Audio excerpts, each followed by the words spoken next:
ক্ষমতার আসন ছেড়ে দেওয়ার পর 1 বছরের পথ পেরিয়েও আওয়ামী লীগের রাজনৈতিক তাপমাত্রা যেন কমেনি, বরং নানা কর্মকাণ্ডে আবারও সরব হয়ে উঠছে দলটি। মনে হচ্ছে তারা নতুন করে মাঠে ফেরার প্রস্তুতিতে ব্যস্ত। তবে রাজনৈতিক অঙ্গনে এক নতুন প্রশ্ন, এই ফেরাটা কি জনগণের আস্থা অর্জনের মাধ্যমে হবে, নাকি ভিন্ন কৌশলে পরিস্থিতি নিজের পক্ষে নেওয়ার প্রচেষ্টা থাকবে? দলটির নেতারা বলছেন এটি কোনো সাধারণ প্রতিদ্বন্দ্বিতা ছিল না, বরং পরিকল্পিত এক প্রেক্ষাপটের ফলেই দীর্ঘ 15 বছরের শাসন শেষ হয়েছে। আন্তর্জাতিক পর্যবেক্ষণে উঠে এসেছে বিদেশি সমর্থন অর্জনের চেষ্টা চলছে, বিশেষ করে পশ্চিমা প্রভাবশালী মহলের কাছে। শেখ হাসিনা বিদেশে থেকেও অনলাইন বৈঠকের মাধ্যমে তৃণমূল পর্যায় পর্যন্ত সংগঠিত করার উদ্যোগ নিয়েছে এবং সঠিক সময়ে মাঠে নামার পরিকল্পনা সাজাচ্ছেন।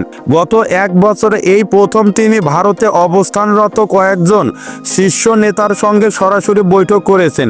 পাশাপাশি তার ছেলে সজীব ওয়াজেদ জয়কে আরও সক্রিয় ভূমিকা দিতে শুরু করেছেন, যিনি আন্তর্জাতিক যোগাযোগ থেকে শুরু করে দলের ভেতরে বিভিন্ন দায়িত্ব সামলাচ্ছেন।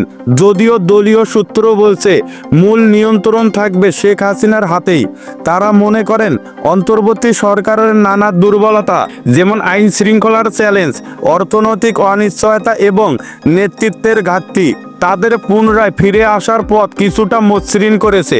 তবে এখনো পর্যন্ত দলটি নিজেদের অতীতের ভুল বা রাজনৈতিক বিরোধীদের উপর নেওয়া কঠোর নীতি নিয়ে প্রকাশ্যে কোনো স্বীকারোক্তি দেয়নি, বরং দেখা যাচ্ছে অতীতের ঘটনাগুলোর দায় অন্যের দিকে ঠেলে দেওয়ার প্রবণতা রয়েছে।